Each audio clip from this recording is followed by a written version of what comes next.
Há pessoas que nos inspiram, há aquelas que nos divertem e há outras que são muito boas naquilo que fazem.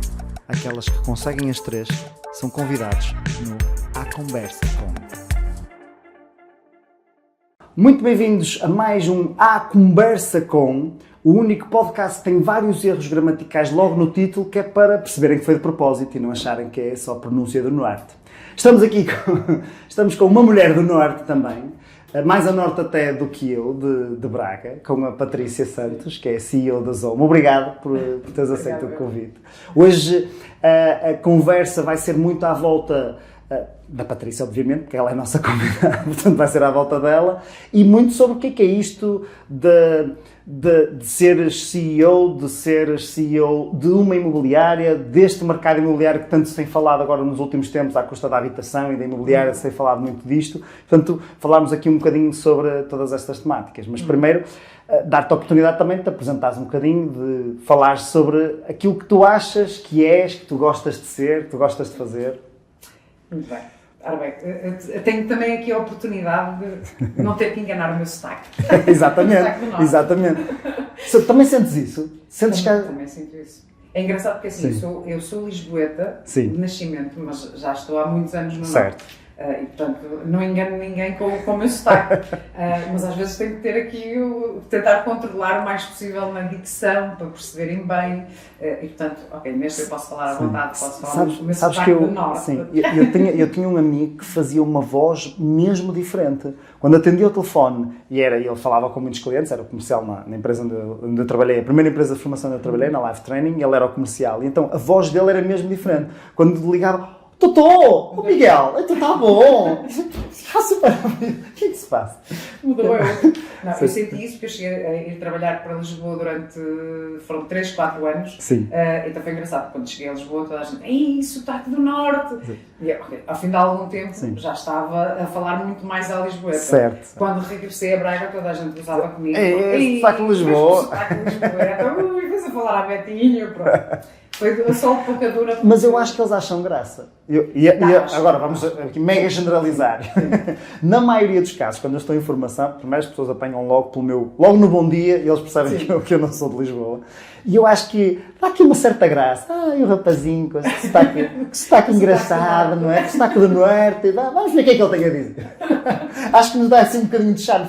Fica mais na memória, não é? Sim, falamos mais... digamos, com mais impulsividade. Sim, mais abertamente, um bocadinho mais de paixão, um bocadinho mais de emotividade, certo? Às vezes temos que controlar um bocadinho, porque o nosso vocabulário no Norte é um bocadinho mais rico, digamos. Certo, é mais colorido, não é? As coisas são mais intensas. E não é dito com intenção, ou seja, é dito às vezes até com carinho, mas fora do contexto é mal interpretado. É isso que eu acho que as pessoas, às vezes, que não utilizam esse tipo de vocabulário, não percebem que nós utilizamos principalmente isto com amigos. Sim. E esse tipo de vocabulário é principalmente com amigos. Eu sou capaz de dizer a um amigo, a abrir assim um insulto daqueles mesmo, e outra pessoa que eu não conheço não me fazer nada disso. Não? Portanto, isto é uma demonstração de confiança, de carinho, de que há ali proximidade. Só com essas pessoas é que eu faço isso. Não é? Mas lá está, é questão cultural. Claro. Olha, isto faz-me lembrar uma conversa que tive com a minha filha a propósito do que é ética. Não é? Okay. Muitas vezes nós dizemos o que é que está certo, não é? Não faças aos outros aquilo que não gostas que façam a ti. Sim. Mas é um bocadinho isto, às vezes o aspecto cultural faz toda a diferença, não é? E eu, na altura recordo-me de estar a dar o exemplo. Para nós, arrotarmos à mesa é sinal de má educação. Certo. Mas há determinados países em que se no final da refeição tu não arrotas, é um insulto. Exatamente, quer dizer que não gostaste da refeição, que alguma coisa teve mal, etc. É porque a comida não estava boa e portanto estás a insultar o cozinheiro ou quem te serviu a comida. Portanto, às vezes é um bocadinho isto, quando tiramos fora do contexto, as pessoas não entendem determinada reação ou determinado comportamento.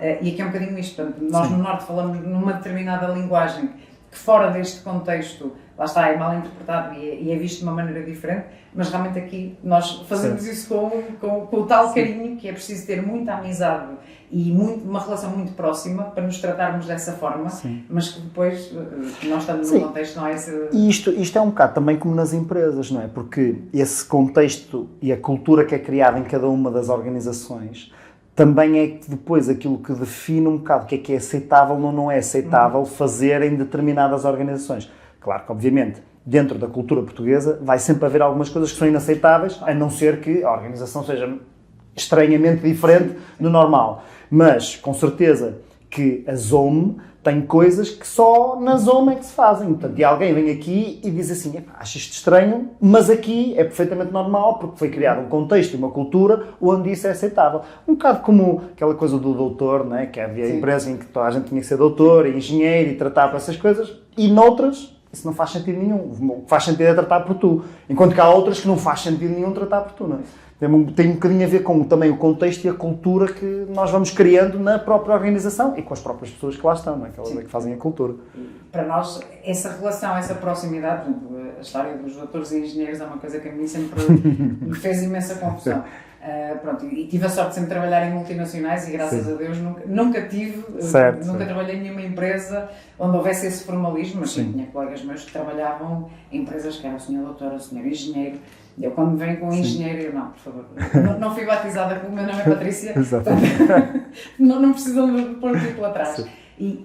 Porque acho que isso cria logo um formalismo, digamos, que não é favorável às relações, ou seja, é importante para mim, nas empresas, a questão da proximidade, a questão da relação, é extremamente importante. E, portanto, quando impomos mesmo a questão da hierarquia, a nossa filosofia aqui é claro que há uma estrutura hierárquica, claro que há funções e há reportes, mas acima de tudo nós queremos que as pessoas sintam que estamos todos ao mesmo nível, não há pessoas hierarquicamente superiores em termos de responsabilidade. Certo. É óbvio que sim, há uma linha de comando, por assim dizer, há uma definição de estratégia, as coisas têm que ser implementadas, mas queremos que todas as pessoas sintam que estamos todos ao mesmo nível e todos contribuímos para o resultado final. Portanto, não há aqui aquela sensação e aquilo que gostamos é que sintam que toda a direção, todas as pessoas da liderança estão acessíveis. Uma das coisas que as pessoas acham estranho e quem entra de novo acha muito estranho é eu, enquanto CEO, lá está, eu continuo a ser a Patrícia, obviamente o cargo na empresa é CEO, mas eu sou a Patrícia Santos. E às vezes acham estranho de como é que eu estou tão acessível, porque há aquela imagem de que o CEO da empresa é aquela pessoa devia ser inacessível, não é? Inacessível e depois de repente ficam muito admirados de como é que estou aqui a falar e como é que com esta facilidade eu chego à pessoa. Porque eu acho que só assim é que as coisas funcionam, só com esta abertura, com esta proximidade, é que de facto nós conseguimos ter a noção do que é que acontece no terreno e quais são os desafios que estão a acontecer e rapidamente nos conseguimos adaptar e flexibilizar, porque o mundo está cada vez mais a evoluir de forma muito rápida. E, portanto, se nós de repente nos pomos numa posição em que perdemos a noção daquilo que está a acontecer no terreno, acho que é o beijo da morte de qualquer empresa, que é ter as lideranças numa posição em que se tornam inacessíveis, que deixam de escutar aquilo que está a ouvir, deixam de querer estar próximos das pessoas.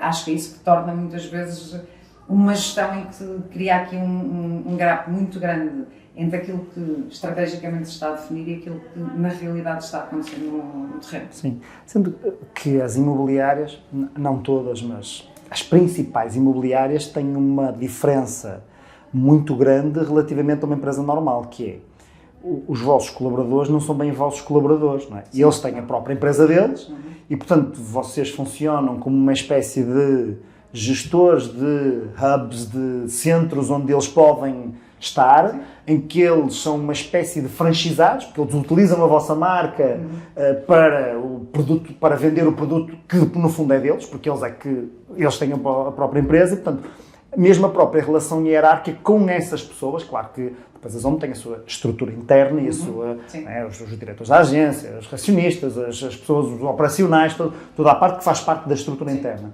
Mas o grosso das pessoas, que são os consultores, não tem uma relação hierárquica. Ou seja, se eu disser que vocês têm esta estratégia, mas a minha empresa, eu vou só fazer a agressão de palhotas na praia.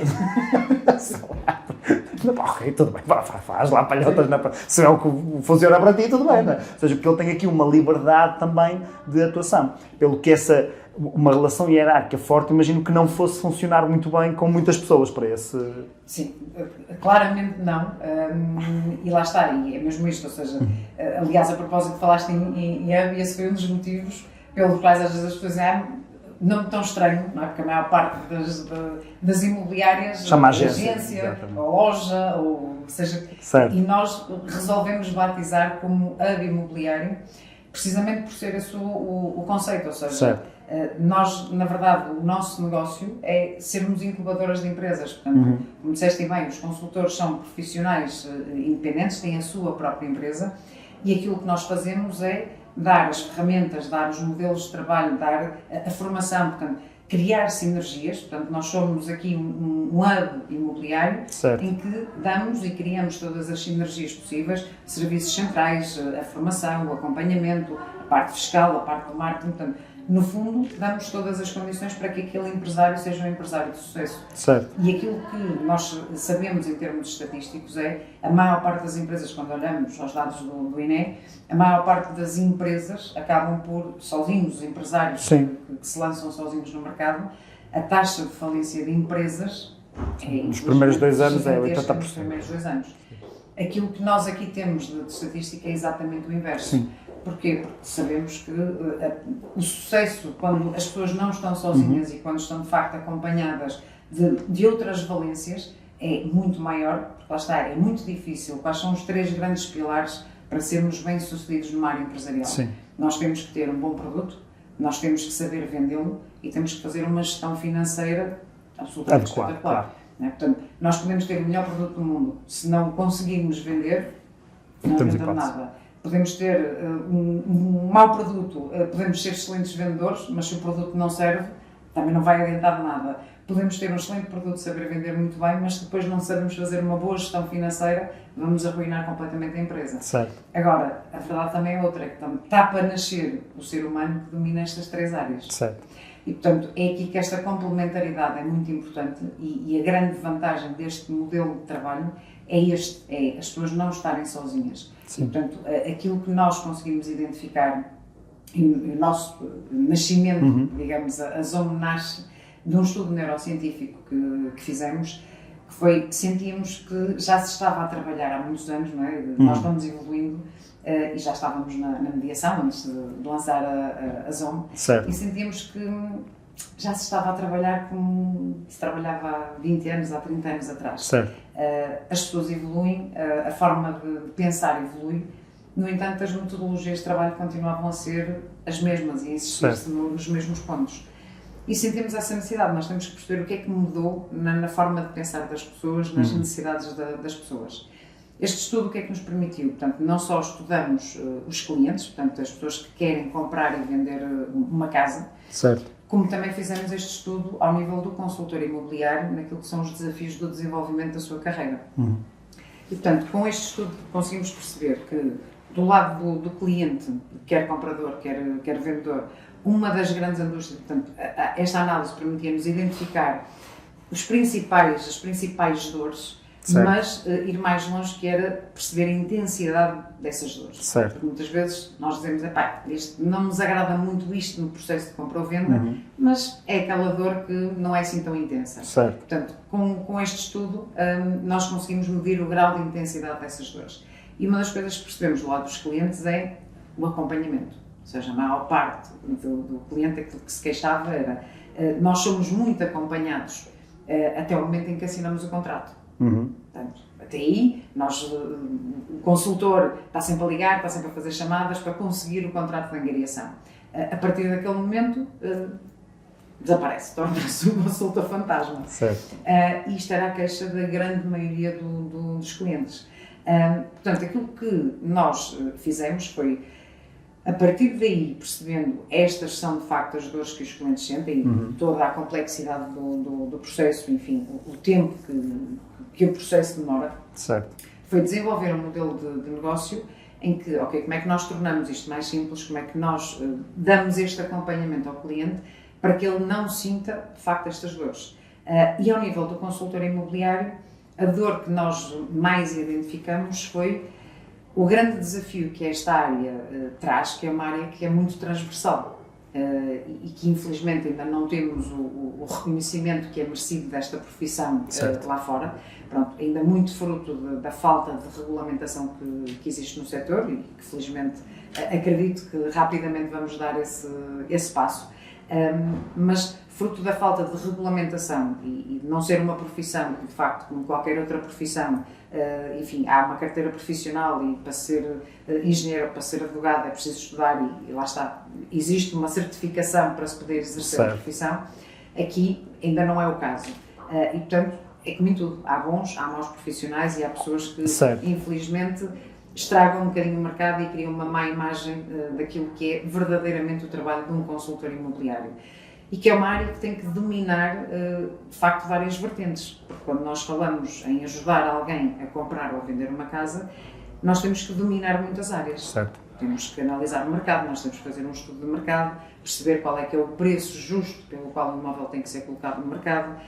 Temos que dominar, de alguma forma, a área fiscal, porque depois isto envolve, numa venda, estamos a falar de que pode ou não existir mais-valias, tem que haver este aconselhamento ao cliente sobre qual é que vai ser o impacto na venda em termos financeiros. A parte legal, portanto, mesmo quando o negócio é fechado, as condições do negócio, como é que isto depois se vai refletir no contrato de promessa e, portanto, sermos a ponte com os advogados, obviamente quem prepara o contrato são advogados, certo. Mas se esta ponte não é bem feita, muitas vezes depois aquilo que está refletido no contrato não é exatamente aquilo que ficou acordado entre as partes. Certo. Todo o acompanhamento até à escritura, portanto, há muita documentação legal que tem que ser tratada e que muitas das vezes o desafio que o consultor sente é dominar todas estas áreas e que são tão transversais, que é o dominar o home staging, a preparação de um imóvel, o ter a noção de qual é a melhor forma de descrever um imóvel, qual é a melhor forma de fotografar um imóvel, a melhor forma de o promover, como captar uma lead, como qualificar uma lead, toda a negociação. Portanto, nós estamos aqui a falar de muitas áreas, que é um consultor tem que ser um marketeer, um consultor tem que ser um psicólogo, um consultor tem que ser um negociador. Certo. Portanto, nós estamos aqui a falar, um consultor tem que ser 10 profissões diferentes, portanto é um 10 em 1. Portanto, nós exigimos de uma profissão um domínio de várias áreas. Se nós formos ao mercado, são quase cursos e licenciaturas por si, são pessoas que tiram uma licenciatura para serem especializadas numa determinada área. Certo. Portanto, aquilo que nós fizemos, percebendo que esta é uma das dores, que é não, aquela insegurança de será que eu vou conseguir dominar todas estas áreas, foi realmente desenvolvermos o nosso modelo de negócio, pensando e estruturando a formação desta forma, que é por etapas. Não podemos querer dar toda a informação de uma só vez, porque esse era um erro que se cometia muito no passado, o querer dar quase pós-graduações do imobiliário a pessoas que estão a começar a entrar no negócio e de facto é muito difícil de se conseguir absorver toda esta informação de uma vez. Portanto, aquilo que vamos fazendo é, as formações vão sendo faseadas e à medida que a pessoa vai evoluindo na sua carreira, e uma aposta muito grande, lá está, a nossa estrutura organizativa, temos as figuras do Director e do Business Coach, que é precisamente para dar este acompanhamento, portanto, para ir ajudando o consultor na sua evolução de carreira e ajudando também num aspecto essencial que é uma carreira que, quando somos empresários em nome individual, muitas das vezes sentimos aquele drama de o negócio depende só de nós, portanto estamos a trocar tempo por dinheiro e sentimos aquela falta de liberdade muitas vezes de se eu quero ir de férias o meu negócio vai parar.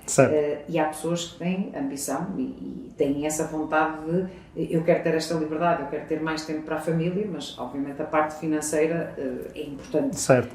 E portanto aquilo que nós aqui também criamos são condições de, se for essa a ambição da pessoa, de poder de facto desenvolver o seu negócio, de poder desenvolver a sua equipa imobiliária e no fundo ter um negócio que não depende apenas dela e portanto começa a dar-lhe essa liberdade de, com o tempo, ao desenvolver a sua equipa imobiliária, vai poder começar a ganhar essa liberdade, constrói de facto um negócio que lhe permite, posso ir de férias e tenho a minha equipa que está a continuar a trabalhar, portanto o meu negócio continua a rolar, mesmo que eu vá de 15 dias de férias, portanto eu tenho a minha equipa de trabalho que está a dar continuidade ao trabalho e agora sou eu que vou de férias, depois é outra pessoa que vai de férias, portanto, e as coisas continuam a funcionar.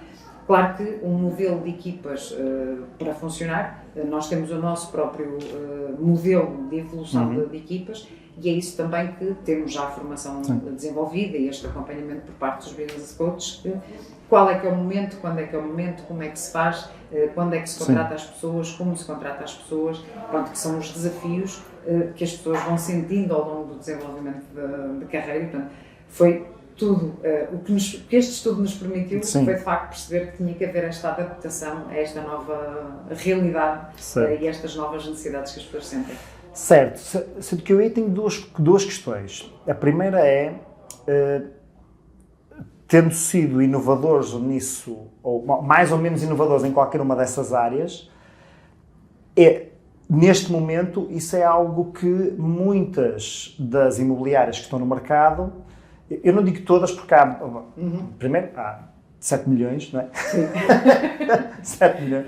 Mas das grandes marcas, quase todas, se calhar uma outra funciona num modelo muito diferente, mas estas que funcionam neste modelo em que eu sou empresário no nome individual, venho cá, quase todas elas proporcionam um acompanhamento, quase todas elas proporcionam uns serviços adicionais, quase todas elas proporcionam uma equipa de apoio, o tratamento documental, os advogados, a formação, etc.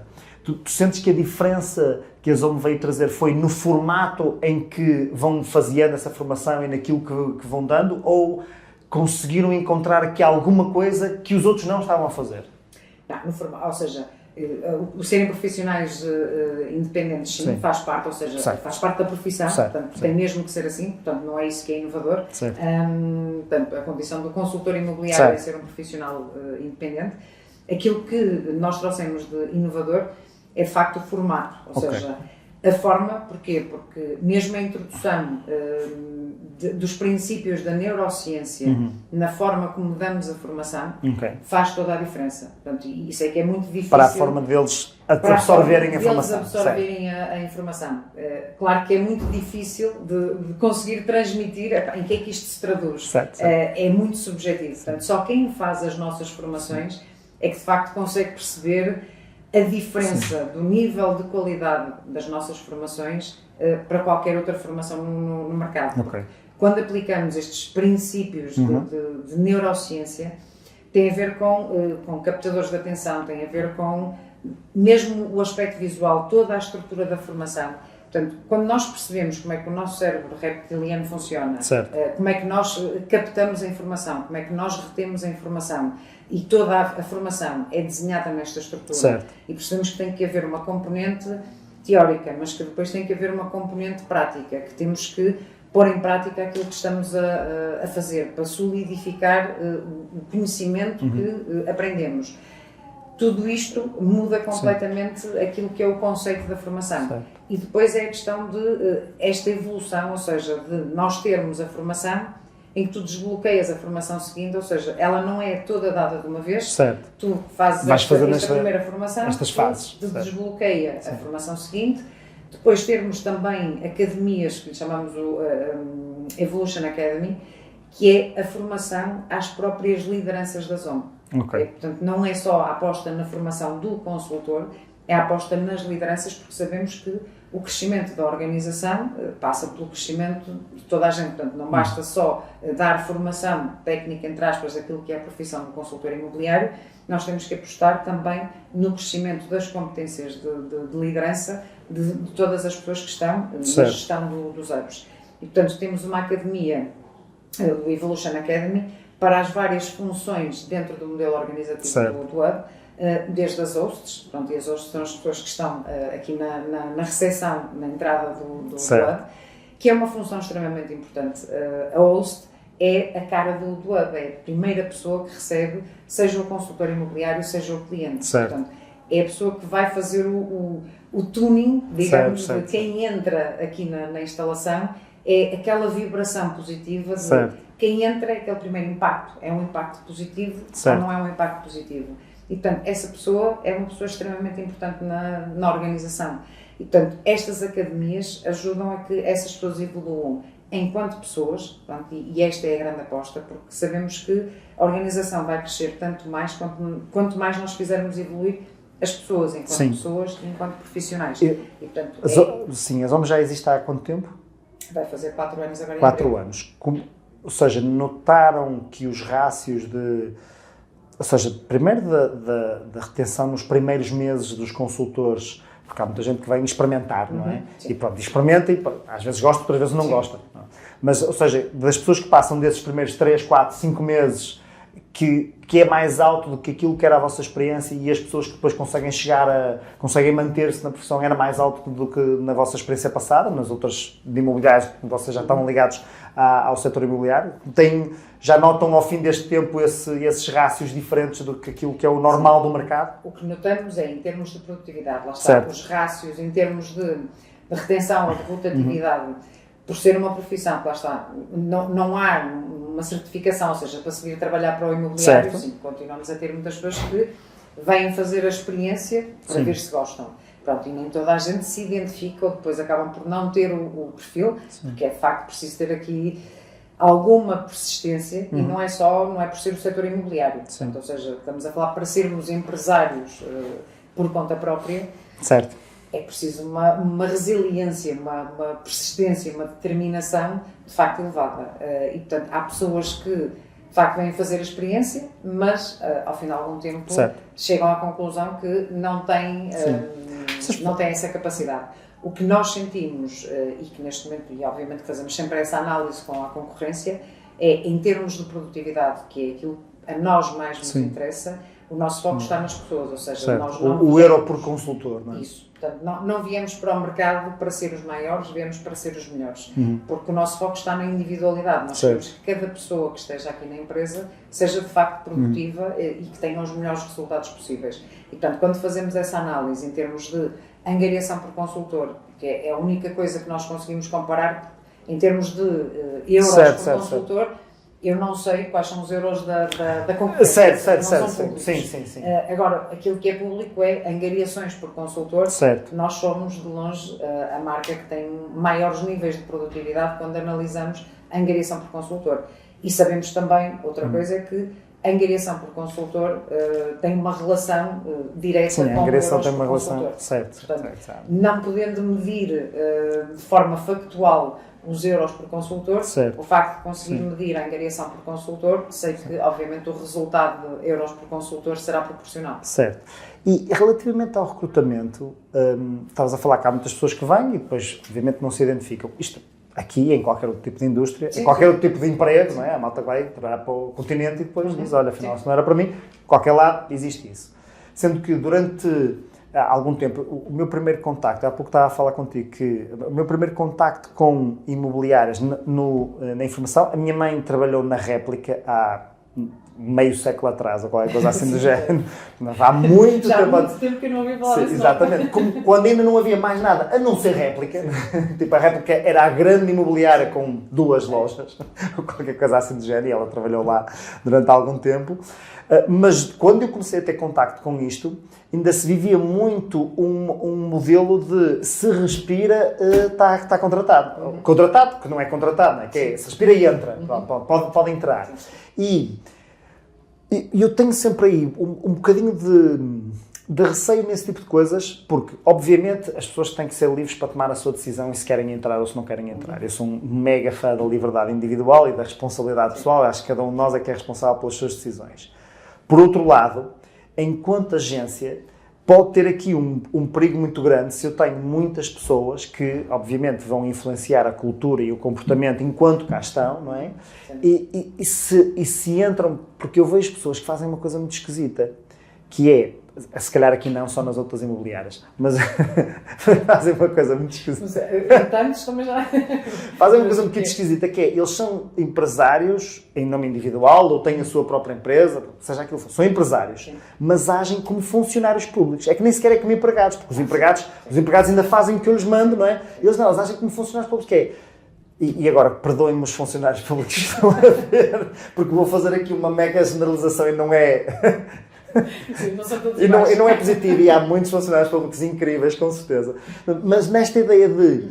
Eu, apesar disto ser a minha empresa, parece que procuro fazer o mínimo possível e queixar-me o máximo possível daquilo que aconteceu. Quando, Se eu acho que há negócio, todos os negócios comerciais dependem principalmente da minha atividade. Sim. Ponto, não é? Seja qual for o negócio comercial, o principal fator é o que é que eu faço. Neste, acho que ainda mais, porque nos outros eu digo assim, epá, o meu produto é mau, não é? Olha, eu vendo canetas, a minha caneta é má. Aqui não, aqui vendes casas, vai encontrar casas boas, não é? Se não tens um produto, se não tens uma casa boa, podes ir angariar uma casa boa, podes ir procurar o teu cliente que quer comprar uma casa boa para lhe vender. Portanto, o teu produto é ótimo, é o que há, não é? É o que está aqui. E, portanto, se não é esta zona, não estás limitado por zonas, podes vender casas em Lisboa, não é? Podes vender imóveis em toda a parte do país e internacionalmente, com certeza, para qualquer tipo de cliente, nacional ou internacional. Portanto, a ideia de pessoas que agem nesta perspectiva, quando esta é a sua própria empresa, é um bocado assustadora. Não é assustadora, é parva. Acho que é mais parva do que outra coisa. E a ideia é como é que vocês conseguem filtrar isso, se é que filtram alguma coisa disso à entrada, ou como é que conseguem, quando percebem isso nas pessoas, ajudá-las a ir ser feliz para o outro lado, se for essa, se for essa a vossa decisão. Ou seja, porque eu acho que isto tem um perigo muito grande para, não é, se nós tivermos um consultor que haja assim, no meio de uma equipa onde estão 10, e portanto ele é um e os outros 9 estão espetaculares, a cultura mantém-se. Mas de repente, se são 7 maus e 3, não é? De repente a cultura é tudo. Diz assim, pá, nós mas somos espetacular, não sei o quê, e eu chego ao, sei lá, a um hub lá embaixo no Algarve e digo assim, então como é que é aqui? Não, isto não tem nada a ver com isto. Quer dizer, porque as pessoas que estão lá não estão a fazê-lo desta forma. Como é que vocês conseguem controlar, perceber, ajudar as pessoas a fazer isso? Tocaste, aliás, usaste uma expressão que eu uso muitas vezes, que é ajudar a ser feliz no trabalho.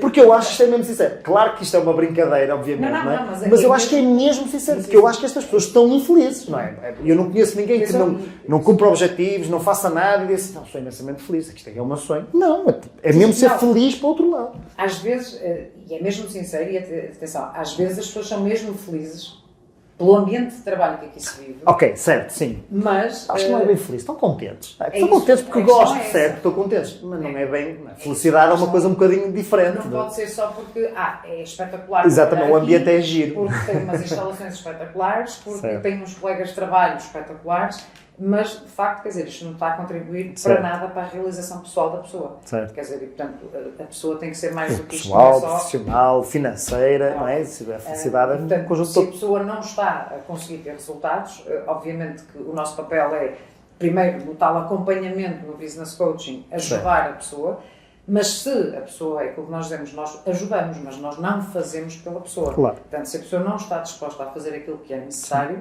pronto, então realmente tem que repensar que se calhar esta não é a carreira para ela. Até porque os vossos recursos são limitados, não é? O business coach, por muito business coach que vocês tenham, só têm determinadas horas por dia, porque há umas que ele está a dormir, não é? Portanto, não consegue acompanhar o só há, olha, aqui temos muitas salas de reunião, mas ainda assim só temos esta. Nós tivemos que esperar um bocadinho porque estavam todas ocupadas para começarmos a gravar. Porque há uma limitação, não é? Se de repente eu tenho todas as salas ocupadas por tipos que estão a ver televisão em vez de fazer alguma coisa, isto não é? Gasta recursos que podiam ser aplicados em pessoas que de facto querem fazer, não é? Mas dizer que lá está, outra das inovações que introduzimos e que nos distinguimos de qualquer outra empresa foi precisamente pela necessidade que sentimos, não existindo a regulamentação no setor e esta barreira à entrada de quem trabalha no setor, sentimos que, ok, podemos nós marcar aqui alguma diferença fazendo esse filtro. E como é que nós o fazemos? Portanto, a nossa formação de entrada chamamos-lhe o Azimuth Zero. Pronto, e Azimuth Zero, precisamente porque é o apontar para o Azimuth Zero representa o norte, e portanto é para nós o norte, é darmos o norte aos nossos consultores, explicando aquilo que é a função, aquilo que vai ser, no fundo, as atividades que vão ter que desenvolver enquanto consultores imobiliários.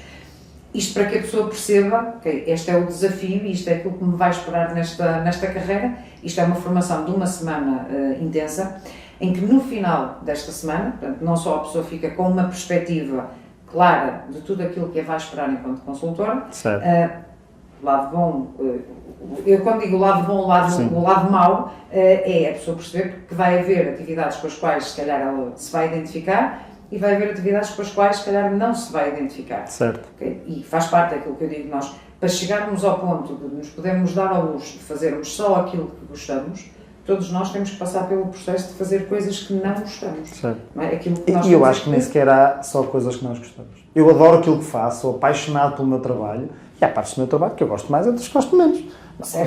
Apesar de, se me disser assim, trocar os erros, não, esta, para já não troco este por nenhum, adoro o que faço, sou apaixonadíssimo. Mas há partes que eu não gosto, não é? Há partes que não gostas. Com certeza. Tu podes pensar e podes traçar. O que todos nós podemos é traçar um plano, dizer, há partes do meu trabalho que eu não gosto, e eu vou traçar um plano estratégico de como é que eu posso fazer para delegar estas partes que eu não gosto noutra pessoa e poder-me dedicar a fazer só aquilo que eu gosto. Certo. Agora, o que eu não posso pensar é que eu, no dia zero, crio a minha empresa e só faço aquilo que gosto. Sério? Vou matar a empresa. Porque é aquilo que eu digo muitas vezes. Quando começamos e quando arrancamos, quando arrancamos com a primeira, e era uma agência imobiliária, quando arrancamos com a primeira agência imobiliária, fazia tudo.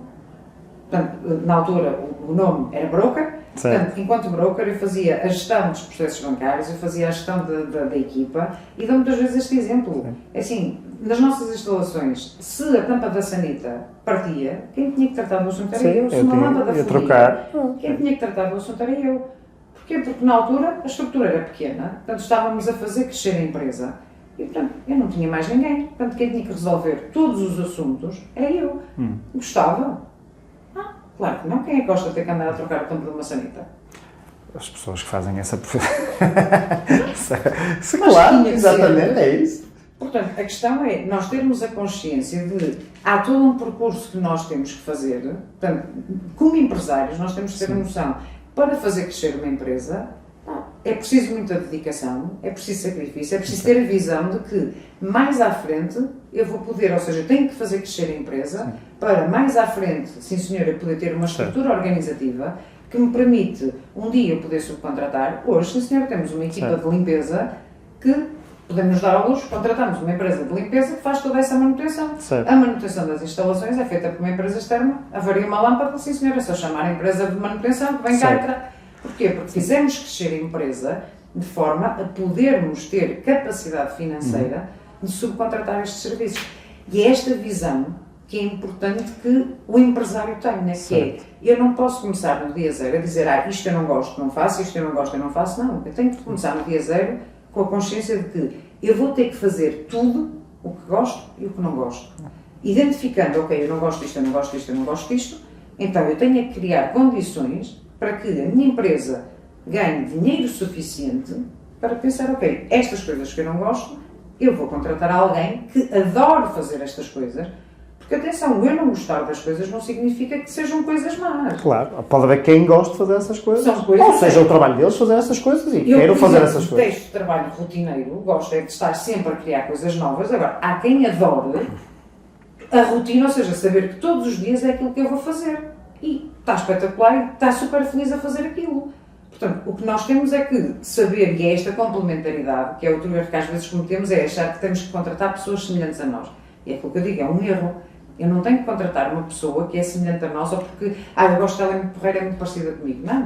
Eu tenho que contratar alguém que me complemente. Exatamente. Para criar uma equipa tem que encontrar essa complementaridade. Senão não é uma equipa. Senão não é uma equipa. Portanto, se é para ser outra pessoa igual a mim, que o que gosta é de estar a criar coisas novas e não é a rotina, não, eu tenho que encontrar alguém que me venha complementar, e que venha criar uma equipa sólida. Certo. Portanto, isto para dizer, nós no Azimuth damos esta visão de tudo aquilo que são as funções do consultor para a pessoa ter a noção, gosto disto, não gosto disto.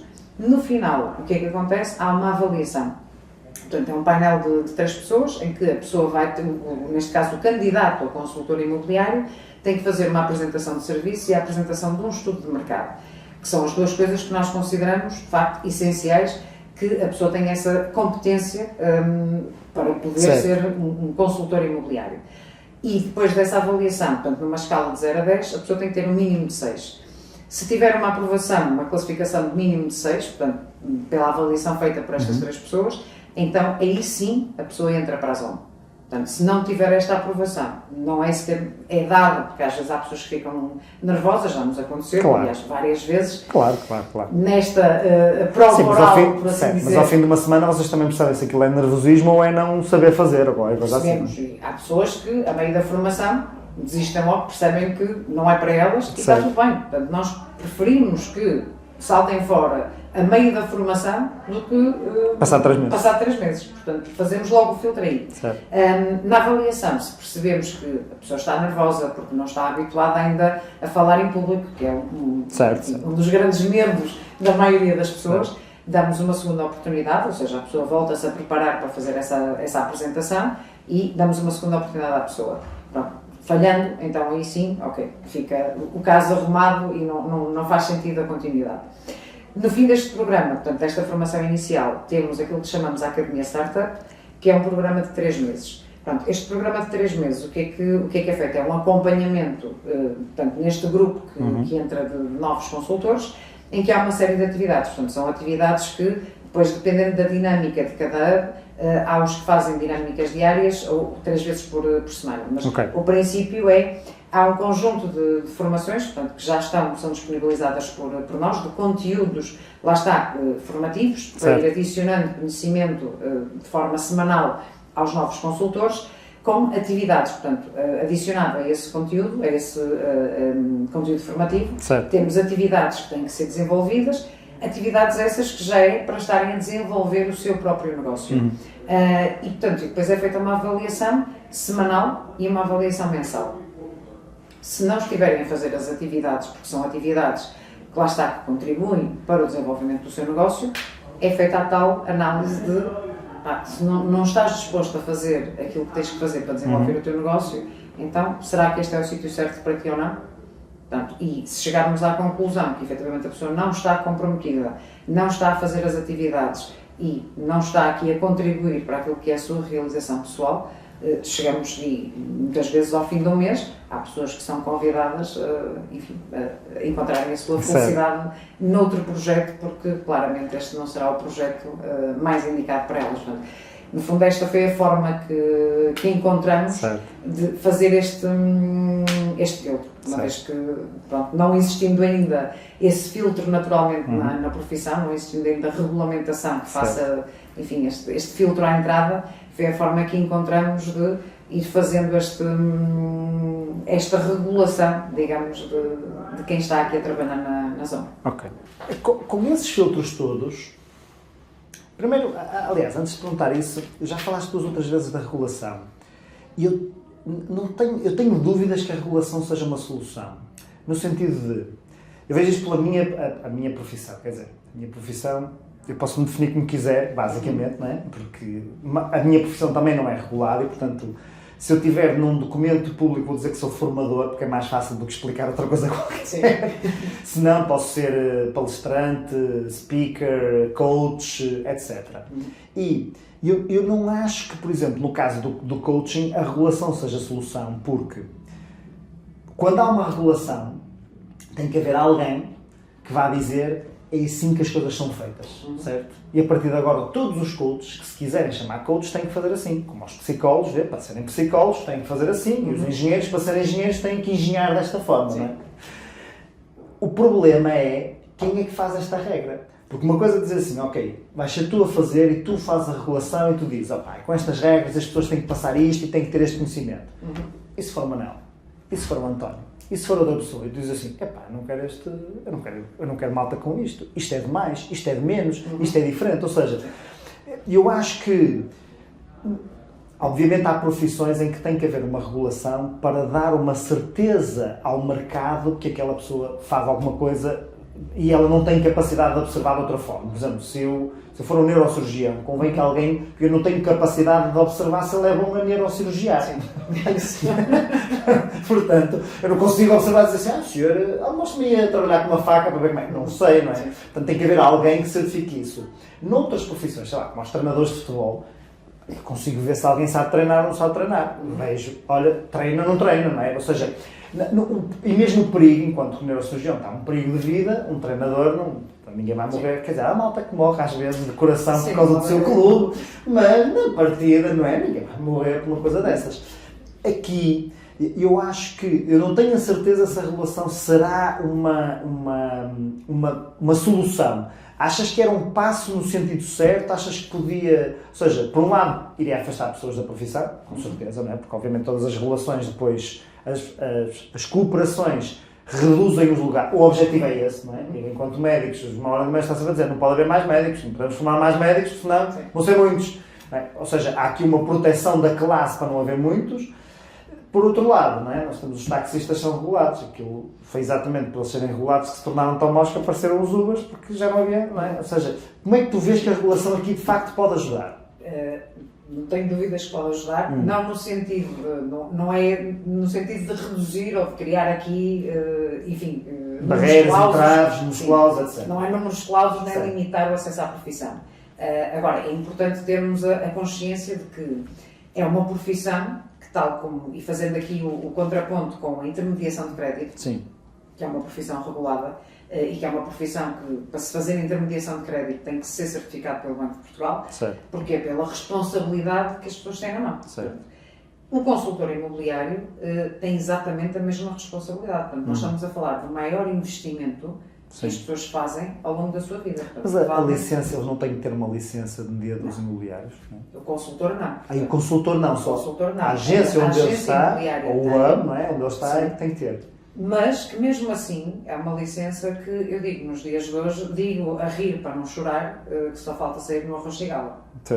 Porque hoje teres uma licença a mim é tão simples quanto vais ao site do EMPIC, pagas o valor da licença, basta não teres registro criminal, pronto, e não ter registro criminal em Portugal não é assim tão difícil quanto isso, portanto está feito, tens a licença emitida. Portanto, não há depois sequer um ter que provar que tens condições, ou seja, se é exigido uma série de regras que a mediadora tem que cumprir, não há o contraponto de dizer, ok, tu para teres uma licença a mim, se uma mediadora tem que cumprir com estes critérios todos, tem que fazer report ao EMPIC, tem que verificar toda a documentação legal do imóvel, tem que fazer uma série de verificações. Sim. Então, onde é que estão os recursos humanos desta mediadora que vão assegurar que tudo isto vai ser cumprido? Certo. Não existe. Portanto, tens pessoas que têm licenças a mim que são uma pessoa. Okay? Uma pessoa é impossível dar cumprimento a todas as obrigatoriedades legais de uma mediadora. Portanto, aquilo que nós mais temos em Portugal é, de facto, os ditos freelancers que pedem uma licença a mim e estão no mercado a operar sem formação absolutamente nenhuma, sem cumprir códigos deontológicos, sem se preocuparem, ou seja, estão num negócio pelo puro interesse da transação. Porque foi um mercado que, nos últimos anos, acelerou, foi um mercado que cresceu imenso, foi um mercado que trouxe muita oportunidade de ganhar muito dinheiro e, portanto, foi um mercado que ficou inundado de pessoas que vieram para se aproveitar do ganho financeiro. Certo. E é aqui que isto depois choca com as pessoas que estão na profissão de forma séria, que estão na profissão porque de facto têm paixão por aquilo que fazem e porque querem realmente ajudar a mudar a vida das pessoas, mas são confundidas com estes profissionais que entram, que vêm só para tirar partido do lado financeiro da coisa, porque de repente, como já há uns anos, quando surgiu o filão das lojas do Compro Ouro, não é? Em que abriam tipo cogumelos, em todo lado abriam lojas a dizer Compro Ouro, foi um bocadinho aquilo que aconteceu também com a mediação nestes últimos anos, porque foi uma área que cresceu bastante e, portanto, de repente vemos mediadoras a abrirem todas as esquinas, vemos várias pessoas a começar a exercer a profissão de consultor imobiliário, porque é uma profissão, porque de facto o mercado estava favorável a poder-se ganhar dinheiro. Portanto, aquilo que eu defendo é de facto pela responsabilidade que tem, porque é um aconselhamento que é dado aos clientes naquilo que é o maior investimento da sua vida e, portanto, não pode estar nas mãos de pessoas que não têm qualquer tipo de qualificação, qualquer tipo de formação e que, acima de tudo, não estão realmente a aconselhar a pessoa naquilo que é o melhor para ela. Estão a aconselhar a pessoa naquilo que é o melhor para ele, porque quer simplesmente fazer um negócio, porque quer simplesmente cobrar uma comissão. Certo. E isto é aquilo que não pode continuar a acontecer neste setor, sob pena de quem está nisto de forma séria e para fazer disto carreira para os próximos muitos anos, ser permanentemente confundido com estas pessoas que só estão aqui com estes oportunistas. Tu vais conseguir garantir que ele tenha o conhecimento, nunca vais conseguir garantir que as pessoas não fazem isso na mesma. Ou seja, alguém que tenha o conhecimento, a certificação, pode na mesma ser Pulha, não é? Pode. A questão é... Não há certificação para não por isso. Não há. Agora, se olharmos a outras profissões, como por exemplo advogados, como médicos, em que ninguém está livre, atenção, de cometer apanhar um um mau erro. médico, ou apanhar um mau advogado, ou cometer um erro, mas também há médicos que são... A questão é que há uma punição. Não é? Por exemplo, ninguém está livre Certo. de cometer um erro por negligência. Certo. Pronto, a questão é, se isto estiver regulado, Sim. nós podemos ter associados também seguros profissionais, como os médicos têm, como os advogados têm, Certo. em que de repente, se por negligência, por um erro grosseiro, provocarmos algum dano a um cliente porque de repente demos um mau aconselhamento, lá está, haver aqui uma cobertura da profissão e podermos também proteger o nosso cliente se houve um mau aconselhamento da nossa parte. Por outro lado, se de facto estamos a falar de alguém que provocou propositadamente um dolo em alguém, essa pessoa perder a carteira profissional. Porque o que acontece hoje é, há um determinado profissional que tem um mau comportamento numa determinada empresa e essa empresa manda esse profissional embora. Okay? E isto, infelizmente, é mato. Que nós convidamos as pessoas a sair porque teve um comportamento não correto dentro da empresa e o que é que acontece no dia a seguir? Vai trabalhar para outro ou Está a trabalhar noutra empresa qualquer, noutra rede, noutra mediadora e vai continuar a fazer exatamente o mesmo. Portanto, o que é que isto contribuiu? O que é que adiantou? Claro que nós vamos para continuar vocês a seguir adiantou, esta claro, como política, é óbvio, sim. como é óbvio, não adiantou para o mercado o seu lugar. para o setor, Certo, não acho que adiantou de nada, porque não está a fazer elevar o setor, não é? Portanto, nós vamos manter esta política, como é óbvio, mas em que é que isto está a elevar os estándares do setor? Em nada, porque saiu daqui, foi trabalhar para outra, vai continuar a fazer exatamente os mesmos erros, vai continuar a servir mal os clientes e, portanto, a imagem que vai continuar a existir é exatamente a mesma. Enquanto que se houver uma regulamentação que diga que tem que existir uma carteira profissional e se fizer estes penaltis, como no futebol, se levar cartão vermelho, acabou, já não pode trabalhar em mais lado nenhum. E porquê é que tu achas que isso ainda não existe? Ou seja, à partida, isso era algo que beneficiaria a esmagadora maioria dos... Eu tento acreditar que a esmagadora maioria das pessoas, por natureza, quer fazer um bom trabalho. Não é? Até porque é isso que lhes garante trabalho futuro. E, apesar de uma coisa muito engraçada na imobiliária, que só quem está há muito tempo é que percebe, é que apesar disto ser uma compra que as pessoas fazem normalmente uma vez, duas se calhar na vida, os clientes ficam clientes para a vida, porque depois recomendam outros clientes, recomendam outras pessoas. Portanto, fazer um mau trabalho ou um bom trabalho é mesmo um garante de... Eu conheço vários agentes que trabalham quase só com recomendações. Ou seja, eles fazem os contactos que lhes chegam, são de pessoas que eu vendi uma casa, eu fiz isto, eu aquilo, um investidor, uma pessoa, ou seja, que aquilo é uma coisa muito normal de acontecer, é sempre por referência. E, portanto, a esmagadora maioria das pessoas estaria interessado em que houvesse esta regulamentação. Porquê que achas que isto ainda não avançou? É na normal inércia governativa? Não há pessoas suficientes a pedir? Acho que é um bocadinho de tudo. Acho que tem acontecido, ou seja, está na calha, mas acho que tem havido aqui uma série de desafios governamentais que têm acabado por colocar para segundo plano. Eu acho que aquilo que aconteceu foi que tivemos aqui um retrocesso, porque já houve regulamentação. No passado era obrigatório e havia uma carteira profissional, mas houve aqui um bocadinho, uma confusão com uma diretiva comunitária que saiu quanto ao acesso livre às profissões, que acabou por ser excessivamente interpretada em Portugal naquilo que eram as profissões liberais.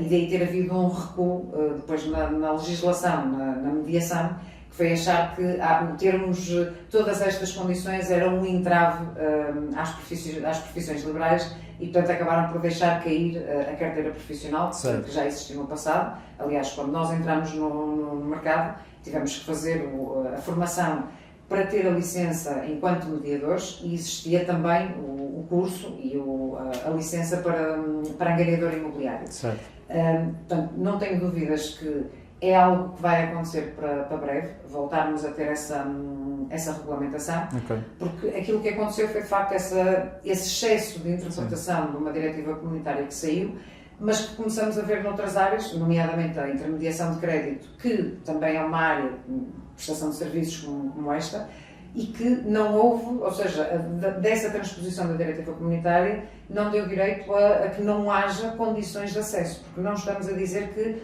vamos limitar o acesso à profissão, não, o que há é condições de acesso e de manutenção. Sim. Tal como na intermediação, tem de se fazer uma formação para ser certificado e para poder exercer a profissão de intermediação de crédito, e tem que haver formações de reciclagem. A mesma coisa tem que acontecer na área da consultoria imobiliária. Sim. Porque o nível de responsabilidade financeira é exatamente o mesmo. Quase, sim, as pessoas, a maioria compra casa e está sempre associado também a um crédito de habitação. Mesmo que não seja na totalidade, há sempre uma grande parte dos clientes que recorre também a financiamento. Portanto, há aqui uma incoerência muito grande, que é porque é que para a intermediação de crédito são necessários 1001 requisitos, não é? E as empresas têm que provar 1001 coisas ao Banco de Portugal para poder atuar, e uma empresa de mediação, inclusivamente ao nível de recursos, que tem que haver prova da existência dos recursos e da competência dos recursos, e ao nível da mediação, que tem responsabilidades iguais ou superiores à da intermediação de crédito, pronto, porque mexe também em outras áreas legais, não há o mesmo nível de responsabilização. Portanto, é aqui que tem que haver este equilíbrio, mesmo na área dos condomínios, que também já começa a ser exigida uma série de coisas. Portanto, tem que haver aqui esta coerência, portanto, não tenho dúvidas que estará para breve haver esta coerência nas várias áreas de atuação em que os critérios sejam semelhantes. Sendo que, por um lado, queremos esta regulamentação, por outro lado, um dos grandes problemas da habitação é a regulamentação a mais e dificuldade da habitação em si, não, desta profissão. Não é? É um motivo.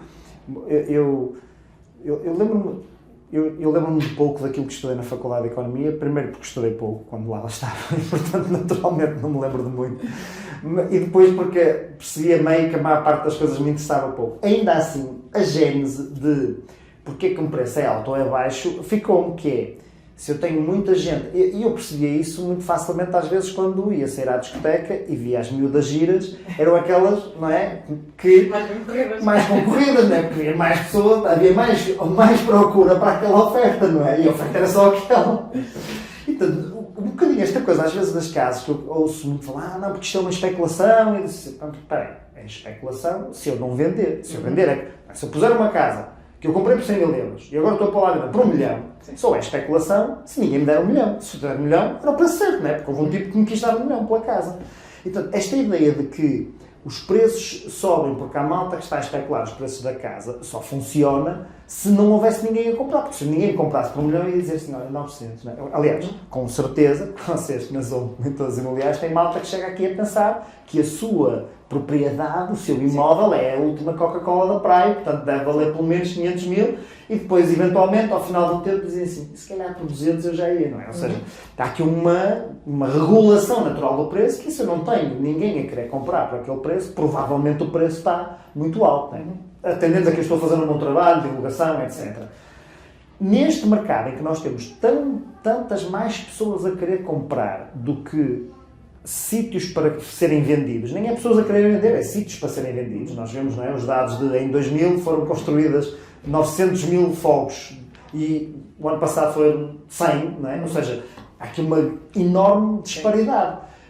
É a regulação à habitação, é os tempos de espera. O que é que tu achas, porque já estás no mercado há tanto tempo e portanto, com estas ideias, o que é que tu vês que seriam as duas outras coisas, em vez daquele pacote que foi anunciado, provavelmente para resultarem nada, porque um é inconstitucional, o outro não funciona, eles nem nos imóveis do Estado conseguem fazer quanto mais nos dos outros. Mas, independentemente disso, o que é que tu vês que diz assim, duas outras coisas que se retirasse isso, de repente, havia mais prédios, sem ser, obviamente, não queremos aquelas casinhas de cartão que depois com um bufo aquilo cai e as pessoas não têm, não é? Tem que ser uma coisa que seja uma casa sólida. Mas o que é que tu vês que está aqui mesmo a travar este processo de certeza que há gente a querer construir para vender este preço, não é? Com certeza. Não é por falta de dizer assim, não, eu não quero ganhar dinheiro com isto. Com certeza deve haver, não é? Ora bem, eu acho que temos aqui vários desafios e desde logo tem a ver com a questão do licenciamento em si. E se calhar recuando um bocadinho no tempo, voltando a 2011, que foi quando tivemos aqui a grande crise do subprime, Isto levou a que muitos construtores entrassem em falência e, portanto, foi aí que houve uma grande quebra. Portanto, se nós compararmos aquilo que são os níveis de construção desta última década com a década anterior, houve uma redução de 78% na nova construção.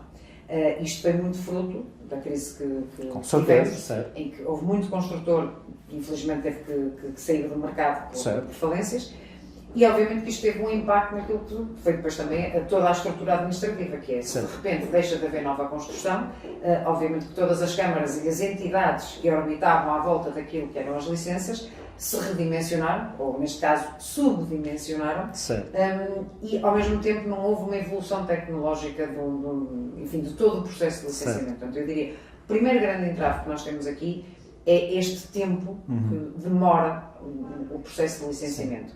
Porquê? Porque em 2018 é quando volta e retoma novamente o nível de confiança dos construtores para reiniciarem a construção, e o que nós tínhamos era todas estas entidades não estavam preparadas, porque tiveram aqueles anos todos, enfim, aquele ramo-ramo que não se passava nada. Certo, mas ainda assim, já mesmo antes, ou seja, se calhar eu tenho uma perspectiva muito errada disso, mas eu não me lembro de em 2010 os construtores dizerem assim, epá, eu meto um projeto e esta cena é aprovada em 3 meses. Mas já na altura demorava 1 ano, 2 anos, 3 anos, que para alguém que está a fazer um projeto, não é?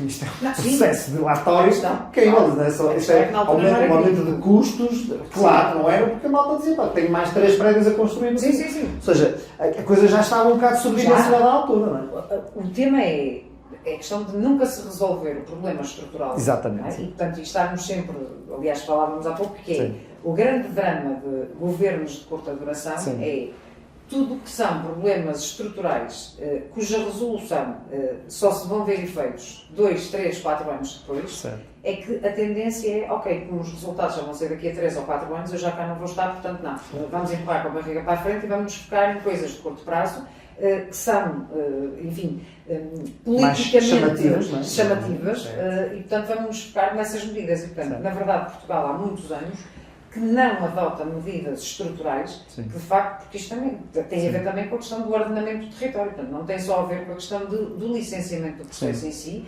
tem a ver com as questões de o que é necessário, o que é de facto o produto que deve ser adequado, porque quando nós olhamos ao panorama em Portugal, aquilo que nós vemos é cerca de 63% das habitações em Portugal são sublotadas, ou seja, a maior parte das casas em Portugal moram menos pessoas, portanto, têm menos ocupação do que aquilo que...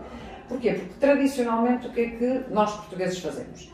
Nós, enfim, casamos, não é? E o que é que nós vamos comprar? Ainda só casadinhos de fresco, vamos logo comprar um T3. E a pergunta é, precisamos de um T3? Não. Mas a casa acaba por ser um símbolo de sucesso, ou enfim, posses. Sim, e às vezes também é um bocado aquela coisa do, como isto é um investimento tão caro para o futuro, deixamos já comprar uma coisa que sirva para o futuro. Porque não há muito esta ideia do, não, vou fazer aqui um T2 e depois passo para um T3, depois passo para um T4, se for preciso. Certo, porque há essa ilusão de que a casa é para a vida, quando depois nós sabemos na prática que a cada 7 anos, em média, as pessoas mudam de casa, mas o primeiro grande erro logo é achar que, não, eu vou comprar uma casa para a vida, e, portanto, a tendência do T3. Mas depois também não é só a questão de comprar um T3 porque comprou um T3, é que quando nós vamos ver a oferta que existe, a verdade é que a maior parte dos prédios que são construídos, a tipologia que é oferecida é T3, T2, depende das cidades.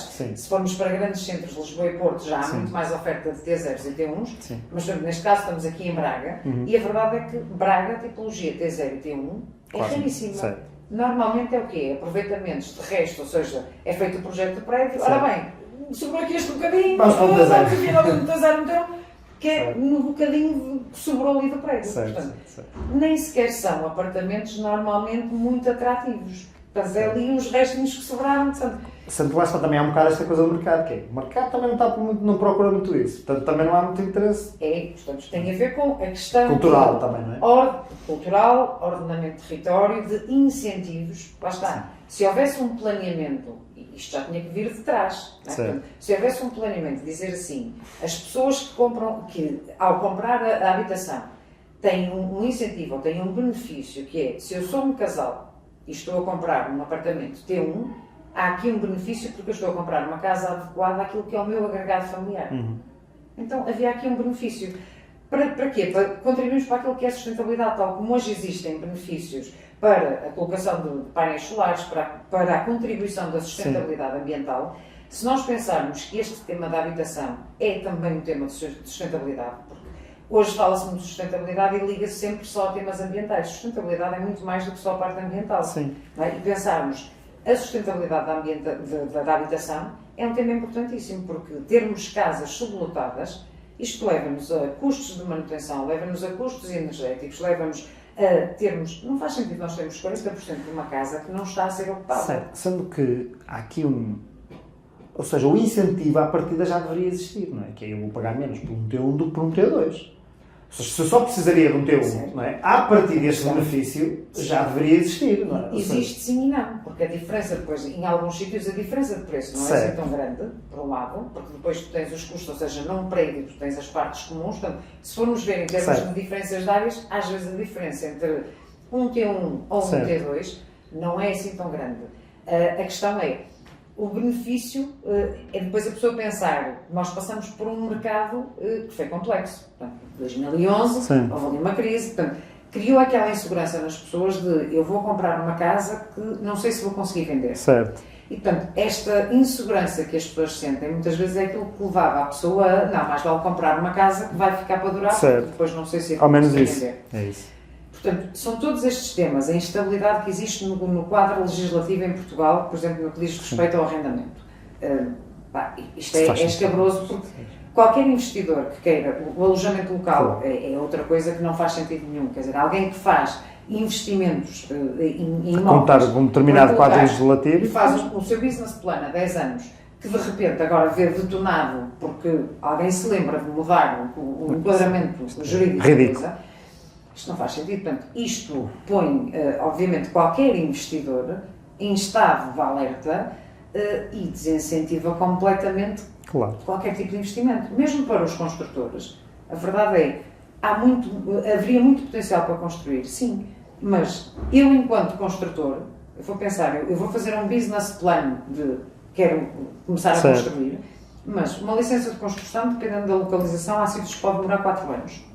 Portanto, como é que isto vai dar daqui a 4 anos? Como é que isto vai estar? Aliás, basta ver se eu tivesse feito um projeto há 3 anos, nós não tivemos uma pandemia pelo meio, temos a guerra que ainda continua. Portanto, o preço dos materiais disparou completamente. Portanto, eu faço um projeto, faço um business plan, que projeto T2 e T3 que vão ser vendidos a X preço, para entretanto, mete-se toda esta confusão aqui pelo meio, que me fez disparar o preço da mão de obra, fez disparar o preço dos materiais, e de repente, onde é que ficou a minha margem? Certo. Portanto, isto torna complicadíssimo, de facto, para promotores e construtores conseguirem fazer business plan para injetarem novo produto no mercado. Portanto, aquilo que me parece é de facto necessário haver aqui medidas de fundos estruturais em Portugal, que é olhar aquilo que são os imóveis devolutos, e temos muitos imóveis devolutos ainda em Portugal, é preciso fazer uma radiografia. Qual é a causa desses imóveis devolutos? São heranças indevidas? Se são heranças indivisas, qual é a causa? Porque muitas das vezes as heranças indivisas, o problema são muitos herdeiros que herdaram aquilo por valores muito baixos, que na venda o que vai acontecer é as mais-valias que vão ser aplicadas vão ser elevadas. Quando fazem as contas, isto depois a dividir por todos, o que vamos ganhar cada um é tão pouco que não vale a pena alienar património. Certo. E, portanto, é uma casa que ali está, parada, que não entra no mercado e que não está a servir ninguém. Certo. Portanto, esta radiografia é importante para que o Estado entenda se vale ou não vale a pena pensar em, ok, se calhar mais-valia dar benefícios e haver uma grande redução nas mais-valias, ou não cobrar mais-valias, ou só cobrar 25%, whatever. Portanto, esse estudo financeiro, obviamente, não tem dados para conseguir dizer... Uma boa solução à partida será reduzir impostos. Nunca foi uma má solução, não é? Porque montar uma máquina, que é aquilo que está proposto, montar uma máquina para estar a arrendar, para depois subarrendar, ou a fazer obras coercivas, quer dizer, o Estado, quando nem capacidade própria tem para fazer a gestão do seu próprio património, não é? E vemos imenso património do Estado completamente abandonado, que já foi prometido para mundos e fundos e continua abandonado e, enfim, a deteriorar-se, como é que neste momento vão ter capacidade para, agora de uma forma megalómana, pegarem imóveis de luxo? Portanto, das duas uma, ou vão contratar um batalhão de gente que, mais uma vez, quem é que vai pagar esses ordenados? Somos nós, contribuintes. Com certeza. Okay? E vamos, mais uma vez, engordar aquilo que é a máquina do Estado. Ou pensam noutras soluções, que é um incentivo fiscal provavelmente fica muito mais barato do que estar a contratar pessoas para fazer esta gestão, que se até aqui não tiveram a capacidade, pergunto-me o que é que mudou ou o que é que vai ser diferente para passarem a ter essa capacidade. Por outro lado, pensar soluções de arrendar para subarrendar, é muito mais lógico o Estado português fazer aquilo que já é feito noutros países, que é fazer um fundo de garantia. E, por exemplo, no arrendamento, o Estado ser o fiador. E isto já é comum noutros países da Europa, como a Alemanha, a França, Reino Unido, em que o Estado tem um fundo de garantia e, portanto, qual é a vantagem para mim, investidor, ou eu, proprietário de imóvel, que resolvo colocá-lo no mercado de arrendamento? A segurança que me dá é, eu tenho o Estado como fiador, portanto, eu sinto-me segura. Não é preciso vir o Estado arrendar para subarrendar, porque isto obriga o Estado a ter uma máquina de gestão de arrendamentos, que mais uma vez é ordenados a pagar, mais que vai sair daquilo que são os nossos impostos. Quando um fundo de garantia, a maior parte das vezes não vai ter que ser acionado. Portanto, só é acionado numa situação de emergência. Portanto, vai garantidamente ser mais barato. Outra solução é, por exemplo, também um fundo de garantia para aquilo que são os jovens em início de vida, que neste momento têm dificuldade no acesso ao financiamento para a aquisição de casa, e as pessoas de menor rendimento. Se o Estado também criar este fundo de garantia, para quê? Para ser o fiador dessas pessoas junto da instituição de crédito para a obtenção de financiamento, vai fazer com que os bancos possam fazer uma avaliação de risco muito mais baixa e com isto possam ter taxas de spread muito menores, porque há o risco menor, tendo o Estado como garantia. E, portanto, com isto podemos mitigar aquilo que é hoje o drama atual da subida das taxas de juros. Portanto, há aqui uma série de soluções, porque as casas não vão aparecer, ou seja, as medidas estruturais têm que ser feitas, lá está, haver esta avaliação das necessidades de mercado e haver uma oferta muito mais adequada àquilo que é a realidade do país. Isto não vai modificar. A questão é isso, é o que eu digo, não é instalar o dedo e as casas aparecem. Vai demorar. Portanto, nós temos que ter medidas intermédias de até solucionarmos o problema dos licenciamentos, o tempo que demora a licenciar, porque depois vai demorar a construir, nós temos que pensar, as pessoas têm que ter onde morar no entretanto. Portanto, temos que incentivar, sim, a questão do arrendamento e, para mim, a solução não é o Estado arrendar nem com rendas coercivas, nem a arrendar para subarrendar. A solução mais simples é esta, é o Estado cria um fundo de garantia e dá esta garantia, de facto, aos proprietários e isto, sim, dá segurança aos investidores de começar a entrar mais imóveis no mercado para arrendamento.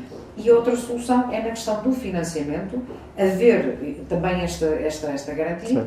E outro aspecto importante é a revisão daquilo que são a taxa de stress no acesso ao crédito, porque neste momento também temos esse drama, que mesmo pessoas com rendimentos interessantes, com a taxa de stress de 3% que está a ser aplicada, o que vemos é que pessoas que até aqui podiam ter acesso a 200 e picos mil euros de financiamento, neste momento viram reduzidos para 160 mil euros.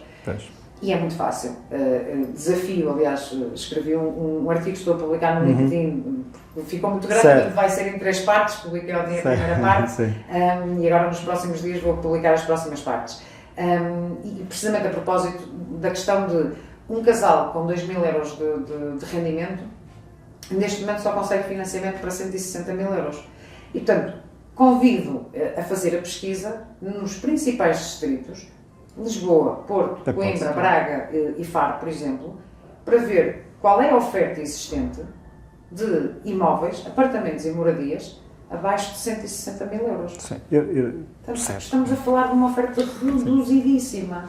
Portanto, não é só a questão de, mas pode, mas tem financiamento de 160 mil, mas o que é que compra com 160 mil euros? Porque depois, mesmo dentro desta oferta, e que vemos, Lisboa, se não me falha a memória, eram 2.400 imóveis à volta disto. Dos 2.400 imóveis, nós vamos ver que uma parte deles, bem, primeiro, muitos estão repetidos, porque isto se ver a portais generalistas, portanto, para não dizer que muitos deles estão repetidos, porque estão em várias imobiliárias, mas isso já não conseguia estar ali a compor. Mas muitos são casas que precisam de obras. Claro, a cair aos pedaços para serem remodelados. Então, se for mesmo no centro de Lisboa, não é se hipótese. fosse eliminar isso tudo, ainda estamos a dizer que são muitos menos. Certo, com certeza. Este é, de facto, o drama atual e é isto que é preciso, lá está, não pode ser medidas de farinha a par ou de meter pó em água e já está, e são soluções instantâneas. Não há soluções instantâneas, de facto, a solução em Portugal é muito mais estrutural do que propriamente por fatores externos, como a questão de especulação. A solução é acabar com os vistos gold. Pronto, é só querer tapar o sol com a peneira, claro. Porque os vistos gold não mexeram sequer o ponteiro naquilo que é especulação. Não, tal como o alojamento local nem sequer mexeu o ponteiro do arrendamento. Portanto, foi aquilo que disseste bem. Aliás, a lei básica do mercado é a lei da oferta e da procura. Sim. Aquilo que fez mexer os preços e a subida de preços em Portugal tem a ver com isto. Portanto, quando nós vemos que o Governo, no levantamento que fez e a proposta que o Governo tem em cima da mesa, a introdução de 180 mil novos fogos de construção para os próximos anos, portanto, aproveitando o PRR e sabendo que o grau de execução está em níveis baixíssimos, mas que o objetivo é a introdução de 180 mil novos fogos, sabendo nós que nos últimos 5 anos a média de construção tem sido 16 mil fogos novos por ano, acho que está tudo dito. Não é? Quando as necessidades identificadas foram 180 mil novos fogos e nos últimos anos aquilo que nós temos injetado por ano são 16 mil, nós vemos aqui o gap existente. Claro. Portanto, não há, a explicação é esta e não vale a pena queremos encontrar votos expiatórios, dizer que é o alojamento local, dizer que são os vistos gold.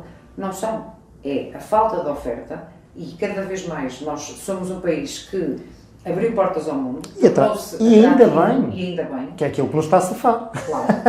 E o acabar com os vistos gold, dizer assim, tem impacto, porque os vistos gold, vamos ver, representaram 0,8% das transações nos últimos 10 anos.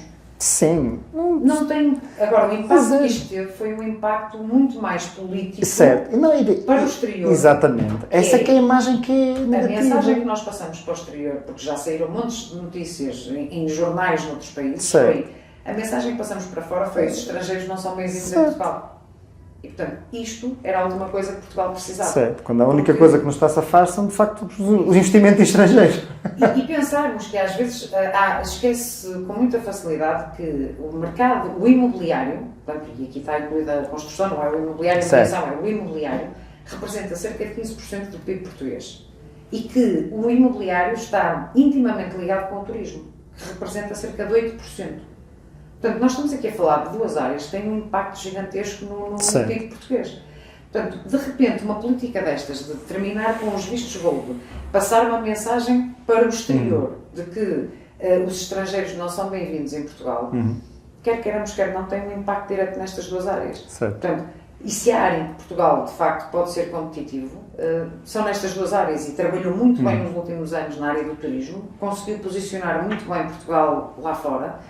E, de repente, tomamos aqui medidas em cima do joelho que põem em causa o trabalho que foi feito ao longo e bem feito ao longo de vários anos, que foi puxar pelo turismo de Portugal, puxar pela imagem de Portugal lá fora, porque é isto onde nós temos valor acrescentado, é na parte dos serviços, é na parte daquilo que é o valor que nós acrescentamos enquanto seres humanos.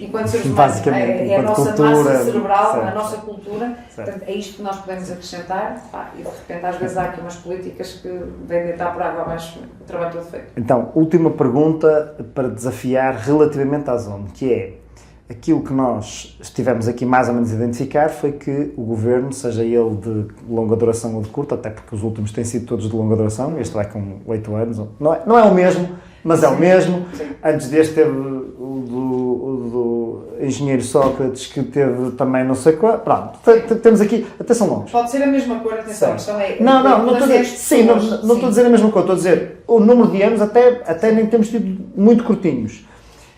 O desafio parece que perderam um bocado de noção do contacto com a realidade e daquilo que funciona. Como é que tu, enquanto CEO, garantes que montaste aqui uma coisa porreira, com uma perspectiva espetacular, com uns intuitos bons e não estás a perder noção do que é que se passa mesmo, do que é que está a acontecer na realidade, tu estás aqui, o que é que está a acontecer em Lisboa, no Algarve, tens a Zoma International, o que é que está a acontecer nos outros países. Como é que tu consegues garantir que mantens o pulso na coisa para daqui a 2, 3, 4, 10, 100 anos, não estamos a dizer, pá, a zona era uma cena fixe, mas de repente... Olha, de várias formas.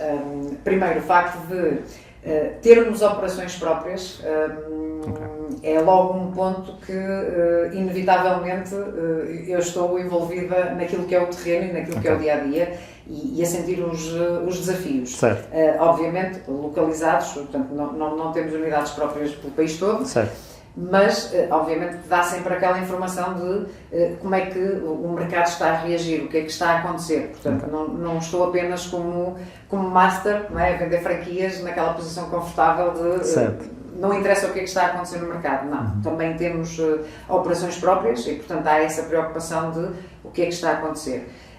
Mas, acima de tudo, é algo que me caracteriza que eu estou sempre e gosto de estar sempre a aprender e sempre a estudar e, portanto, estou sempre em cima do acontecimento, que é tentar sempre analisar aquilo que está a acontecer no mercado, tentar estar próxima da realidade do que é que está a acontecer em termos macroeconómicos, mesmo junto das instâncias políticas, tentar perceber, mesmo no programa de Mais Habitação, lá está, é uma coisa que me tem preocupado e que estive a analisar todo o programa e que tenho gostado a dar também o meu feedback sobre aquilo que pode ser melhorado. Portanto, tento ter sempre esta participação ativa, ou seja, enquanto cidadã, porque acho que todos nós temos esse dever cívico de contribuir, porque lá está, o governo está lá, fomos nós que o elegemos, fomos nós que o colocamos lá e, de facto, existem instrumentos para todos nós participarmos naquilo que é a governação do país. Portanto,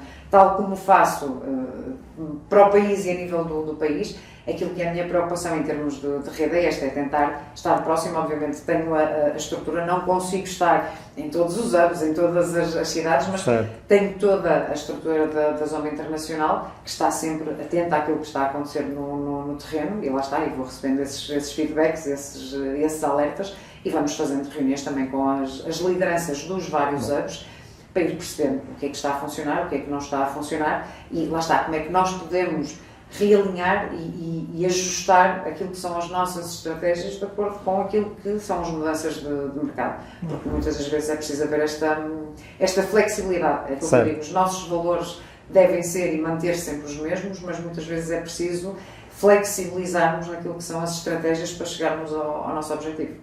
Excelente. Patrícia, muito obrigado por esta conversa. Espero que tenhas gostado também e desejo muito sucesso, obviamente, à Zoom e muito sucesso em todas essas tuas empreitadas. Obrigado. Muito obrigada.